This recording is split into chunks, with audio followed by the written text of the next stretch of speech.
बैंकों के कहर से घिरे भारत के करोड़ों उपभोक्ता। राज्यसभा से सामने आई एक तस्वीर। हिडन चार्जेस और फीस। मैं चाहूंगा आपके माध्यम से ये नाना प्रकार के चार्जेस जो आज मैं सदन में लाया हूं, ये माननीय वित्त मंत्री जी तक पहुंचे, ताकि देश के आम आदमी की जो जेब बैंकिंग सिस्टम काट रहा है, ये उसे पता लगे, ग्राहक को भी और माननीय वित्त मंत्री जी को भी।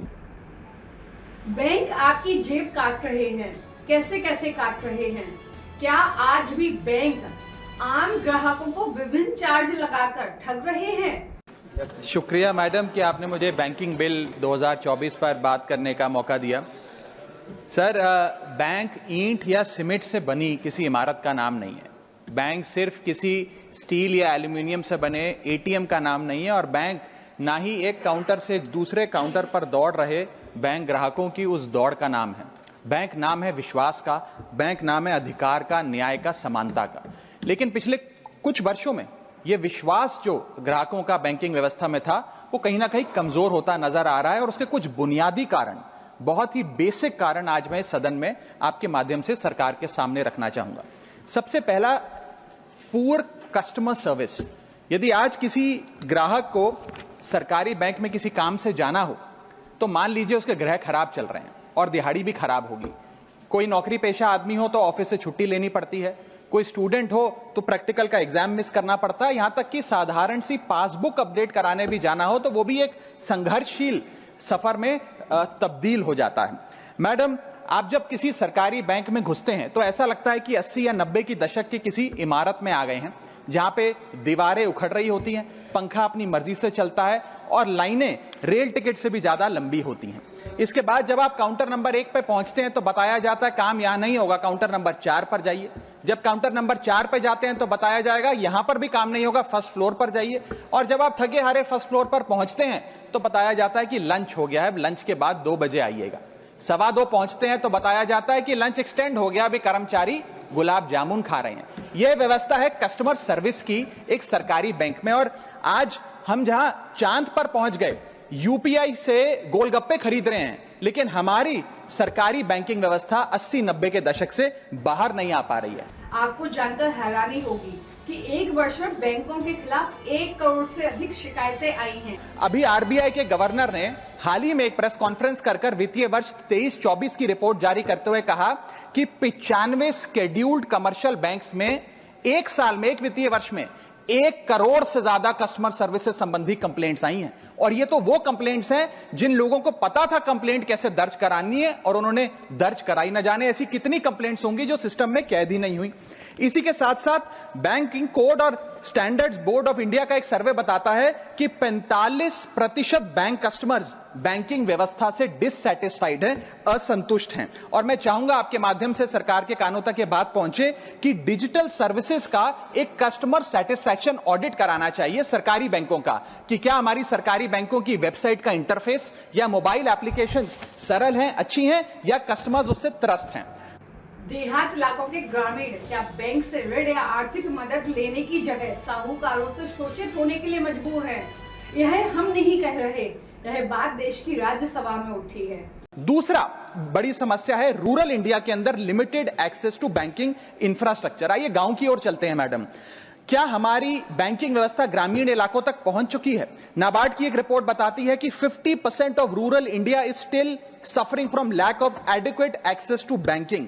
फाइनेंशियल इंक्लूजन इंडेक्स की आरबीआई की 2020 की रिपोर्ट बताती है कि ग्रामीण भारत में हर 100 में से मात्र 54 लोगों तक ही हमारी बैंकिंग व्यवस्था जैसे तैसे पहुंच पाई है, और 30% से ज्यादा रूरल हाउस होल्ड आज भी ऐसे हैं जो पूरी तरीके से अनबैंक्ड हैं।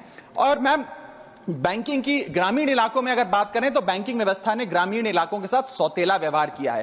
पहले तो बैंक की ब्रांच गांव के पास नहीं है। जब वो बूढ़ा आदमी भोला भटका बैंक की 5-10 किलोमीटर दूर ब्रांच तक पहुंचता है तो पता लगता है कि बिजली गुल है। बिजली आ जाती है तो पता लगता है सर्वर डाउन हो गया है। सर्वर भी चल जाता है तो पता लगता है आधार सीडिंग में दिक्कत है, फिंगरप्रिंट मिसमैच हो रहा है, या बैंक अकाउंट की मैपिंग ही नहीं हो पा रही है। डॉक्यूमेंटेशन से लेकर कॉम्प्लिकेटेड फॉर्म से लेकर लैंग्वेज के चैलेंजेस तक ग्रामीण इलाकों में लोगों को झेलने पड़ते हैं, और सबसे ज्यादा बैंकिंग फ्रॉड भी गांव के भोले भाले आदमी के साथ होता है। इसी के चलते हमारे गांव का आदमी प्राइवेट निजी साहूकार के पास जाकर लोन लेना बेहतर समझता है, ना कि किसी बैंक के पास जाकर। और जब वे साहूकार के पास जाता है तो ना वहां पेपर वर्क होता है, एक इजियर एक्सेस होता है, फियर ऑफ बैंक और इलिटरेसी नहीं होता, बहुत बार तो मॉर्गेज पे भी कुछ नहीं रखना पड़ता, इसलिए वो साहूकार से ब्याज पे पैसा उठाता है। लेकिन साहूकार उसे मनमानी दाम पर वो ब्याज पर पैसा देता है, 60 से 80% सालाना का इंटरेस्ट रेट चार्ज करता है, जिंदगी भर के लिए उसकी गुलामी लिखवा लेता है और वो बेचारा गांव का भोला भाला आदमी डेट ट्रैप में फंस के रह जाता है। आम आदमी पार्टी के राज्यसभा सदस्य राघव चड्ढा ने भारतीय बैंकों की हकीकत बताकर वित्त मंत्री से सवाल किए, जिस पर जवाब देते हुए वित्त मंत्री निर्मला सीतारमण ने गजब का उपहास किया। उन्होंने जो कहा वह हम आपको आगे सुनाएंगे। फिलहाल सुनिए क्या कहा राघव चड्ढा ने। चौथी समस्या, हिडन चार्जेस और फीस। मैं चाहूंगा आपके माध्यम से ये नाना प्रकार के चार्जेस जो आज मैं सदन में लाया हूं, ये माननीय वित्त मंत्री जी तक पहुंचे, ताकि देश के आम आदमी की जो जेब बैंकिंग सिस्टम काट रहा है ये उसे पता लगे, ग्राहक को भी और माननीय वित्त मंत्री जी को भी। पहला, मिनिमम बैलेंस पेनल्टी। यदि आप न्यूनतम बैलेंस नहीं रखते हैं तो 100 से 600 रुपए प्रति माह बैंक आपका काट लेता है। इस चार्ज को लगाने के बाद बैंकों ने वित्तीय वर्ष 22-23 में 3500 करोड़ रुपए मिनिमम बैलेंस पेनल्टी के नाम से लोगों से वसूले हैं मैडम।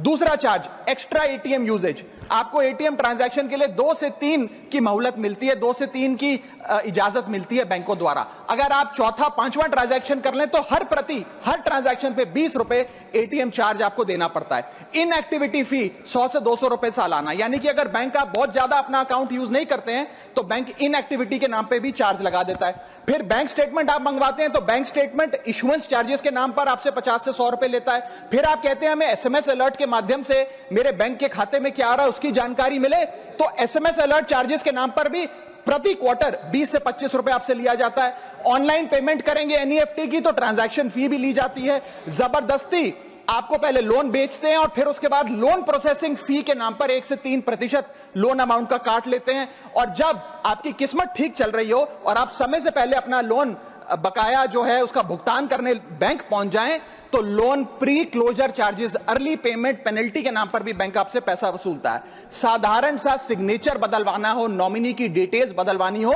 उस चेंज पर भी 200 रुपए प्रति ट्रांजैक्शन के नाम पे बैंक आपसे पैसा वसूलता है। और डिमांड ड्राफ्ट पे ऑर्डर बनाने जाएं तो 100 से 200 रुपए प्रति डिमांड ड्राफ्ट आपसे पैसा वसूलता ही वसूलता है। यानी कि कस्टमर्स की जेब काटी जा रही है और कस्टमर्स को पता भी नहीं लगता कि कितना पैसा बैंक इन नाना प्रकार के चार्जेस के चलते आम आदमी से वसूल रहा है।